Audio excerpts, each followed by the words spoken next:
Welcome to Nalla Narasimha Reddy Educational Society Group of Institutions.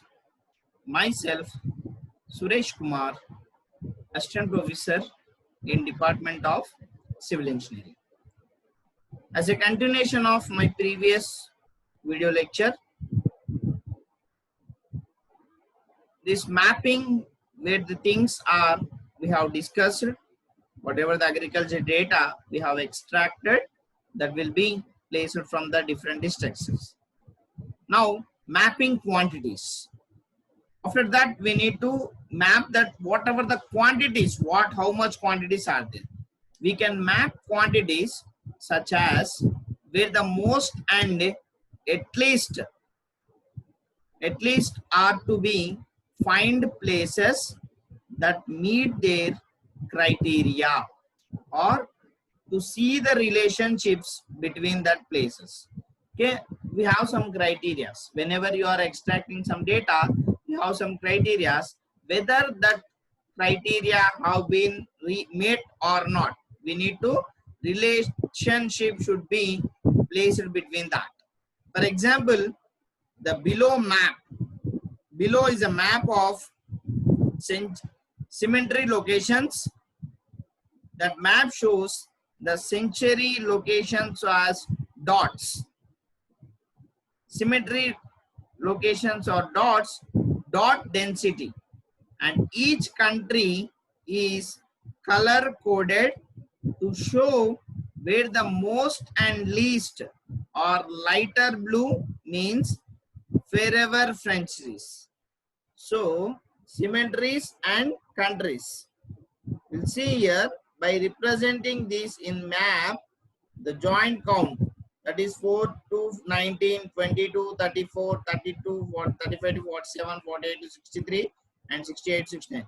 In this old map they have been that showing that quantities, how much the quantities we have in that map. Mapping densities. What are that mapping densities? Sometimes it is more important to a map concentrations or a quantity normalized by area or total number. Okay, we need to check that quantity normalized by area or total numbers. For example, below we have mapped the population density of area. If you see that, if you see this map, that will be layers. These all are created in your QGIS or ArcGIS files. So these are the layers in that river, and they have created this number. What is the area or total number, which will show the quantities in this picture. Finding what is inside. We can use GIS to determine what is happening or what features are located inside a specific area region. We can determine the characteristics of inside by creating specific criteria to define an area of interest. Example, below map showing noise pollution near airport in a city. If we add demographic data from the census to this map, we can determine the socio-economic characteristics of people that live within the defined noise pollution area of interest. So here we are taking inside of that data, whatever the inside of the data, that is noise pollution. What is that noise? How much noise pollution is created near that airport city? We are going with this map showing that what is the noise pollution now created. Have an interest of extracting the data. So that is the finding what is inside that. Finding what is nearby. Next, finding what is nearby. We can find out what is happening within a set distance of a feature or even by mapping what is nearby using geoprocessing tools like buffer. Okay, there is a tool in geoprocessing unit that is called buffer. Example below, we can see the effects.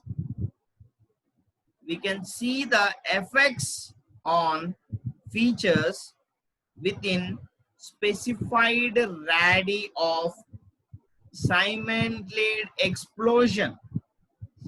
Simulated explosion. Use of buffering tools to generate set distances can aid in emergency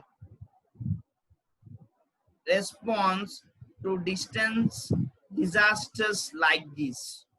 So whenever this disaster occurs, this type of nearby will be used. Mapping changes. We can map the change in specific geographic area to anticipate features conditions. Decide on course of action or to evaluate the results of an action or policy. Example, below we can see land using of maps of an area showing changes in residential development from 1951 to 1999. The dark green shows the forest while bright yellow shows the residential development. If you see, this picture have been taken at 1951, but this picture have been taken at 1999. So in this distance, in this distance of development, if you see, there is a forest area is more. Wherever the green indicates, the green is nothing but a forest area. That forest area have been decreased when the year passes. That becomes the buildings. That is yellow indicating the buildings. So whenever, that is nothing but development of infrastructure here. That's why it becomes, the yellow is very less in the 1951, but whereas in 1999 the yellow is more. That is nothing but the buildings have been constructed, that residential buildings have constructed more in 1999 when you have taken these areas. So the functions, GIS functions. So if you see here, what is the function of this GIS?